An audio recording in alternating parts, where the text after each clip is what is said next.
Hi hello welcome to today reports. இப்போ நம்ம பார்க்க போகிறது பிரம்மயுகம் மலையாள படத்தினுடைய திரை விமர்சனத்தை பற்றி தான் பார்க்க போகிறோம். இதை டைரக்ட் பண்ணியிருக்கிறது ராகுல் சதாசிவன். இந்த படத்தினுடைய cinematographer Sheshan Jalal and editing Shafique Mohamed Ali, music Christo Xavier பண்ணியிருக்கிறாங்க. இந்த படத்தில் மிக முக்கிய கதாபாத்திரமே மம்முட்டி, அமலா லிஸ், அர்ஜுன் அசோகன், சித்தார்த் பரதன். படத்தினுடைய கதை என்ன அப்படின்னு பார்க்கலாம். இப்போ 17th செஞ்சுரியில் சவுத் மலபாரில் இருக்கக்கூடிய ஒரு மேன்ஷனை ஃபர்ஸ்ட் காமிக்கிறாங்க. அங்கே ஒரு வயசான ஆள், ஒரு சமையல்காரன் இருக்கிறாங்க.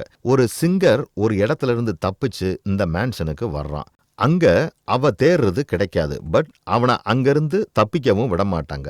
ராகுல் சதாசிவனோட ஹாரர் படம் பூதகலாம் ஒரு பழைய பீரியடு கதை நடக்கிற மாதிரி காமிச்சிருப்பாரு. அதனாலேயே இந்த படத்துடைய டைட்டில் ரொம்ப பெர்ஃபெக்டா கரெக்ட் ஆயிடுச்சுன்னு சொல்லலாம்.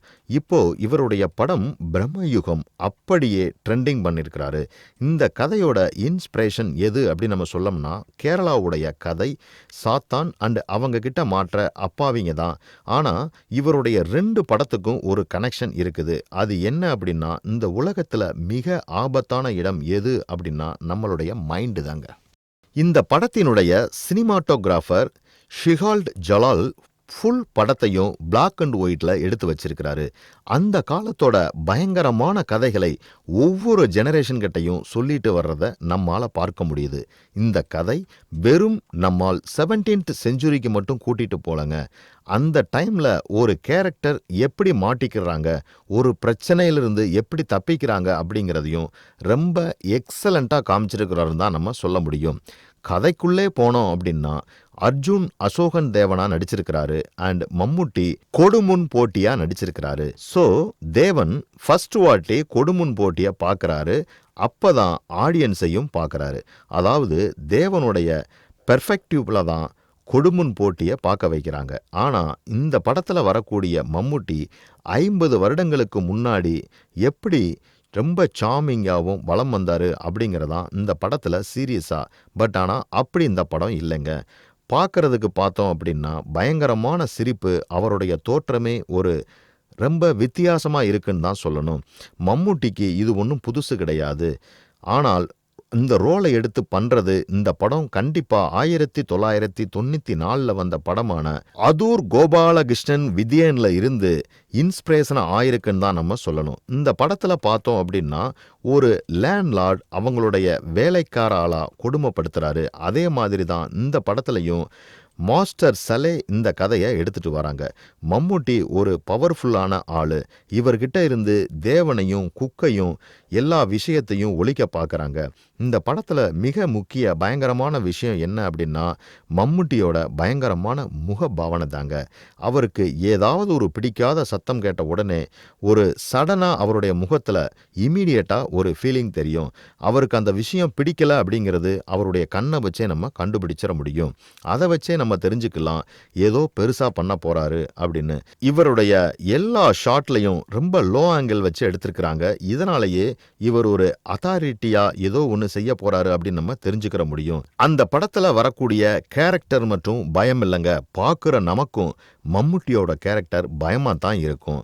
சடனா மம்முட்டி சாதுவா இருந்தாலும் அந்த கெட்டது நடக்க போற ஃபீலிங் மட்டும் போலங்க. இவருடைய ஸ்மைலை வச்சு ஒரு சீனுக்கு எந்த மாதிரி நடிச்சிருக்கிறாரு அப்படிங்கிறத நம்ம எக்ஸலண்டா கணிக்க முடியுது. அர்ஜுன் அசோகன் அண்ட் சித்தார்த் பரதன் இவங்க 2 பேரும் அருமையாக அவங்களுடைய நடிப்பை காமிச்சிருக்கிறாங்க. அமலா லியஸ் யாஷகியா வந்து ரொம்ப அசத்திட்டாங்கன்னு தான் நம்ம சொல்லணும். இத்தனைக்கும் அவங்களுக்கு ஒரு டயலாக் கூட கிடையாது. கிறிஸ்டோ சேவியருடைய பிஜிஎம் கரெக்டாக ரொம்ப எக்ஸலண்ட்டாக சூட் ஆயிடுக்கு. மலையோட சத்தம், இந்த சத்தங்களில் வரக்கூடிய இருட்டு இந்த மேன்ஷனை ரொம்ப திகிலா எக்ஸலண்ட்டாக காமிச்சிருக்கிறாங்க. ஆர்ட் டிசைன், விஎஃப்எக்ஸ் எல்லாமே பெர்ஃபெக்டாக கொடுத்துருக்குறாங்க இந்த திரைப்படத்தில். என்னதான் இந்த படத்தில் வரக்கூடிய கேரக்டரோட கதைகள் ஒரு ஜென்ரேஷன் கிட்ட இருந்து இன்னொரு ஜென்ரேஷனுக்கு பாஸ் ஆனாலும் அந்த கதையோட உண்மைத்தன்மை இருக்கும்ல, அதெல்லாம் ரொம்ப அழகாக காமிச்சிருக்கிறாங்க. இதில் வரக்கூடிய சாத்தான் ஒரு சீட் பண்ணக்கூடிய கேரக்டர். ஹியூமன்ஸோட அதுதான் ரொம்ப பெருசுன்னு நிறைய ப்ரூவ் பண்ண பார்க்குது. அதே சமயம் அதுக்கு பவரும் கண்ட்ரோலும் தேவைப்படுது. அதுலேயும் போட்டி மேலே போட்டி, ஒரு மேல் ஜாதியாகவும் தேவன் அண்ட் அந்த குக் இருக்காங்கல்ல அவங்க கீழ் ஜாதியாகவும் காமிச்சிருக்கிறாங்க.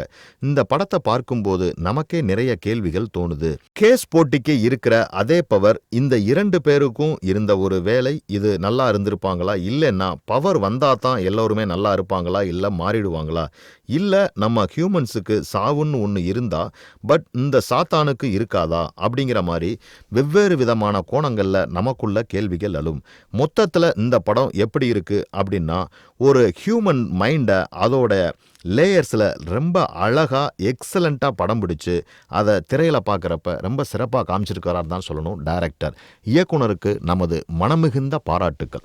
இந்த மாதிரி சினிமா செய்திகளை உடனுக்குடன் தெரிந்து கொள்ள தேர்ட் ஐ ரிப்போர்ட்ஸை பாருங்க, கமெண்ட் பண்ணுங்க, லைக் பண்ணுங்க, சப்ஸ்கிரைப் பண்ணுங்க, ஷேர் பண்ணுங்க.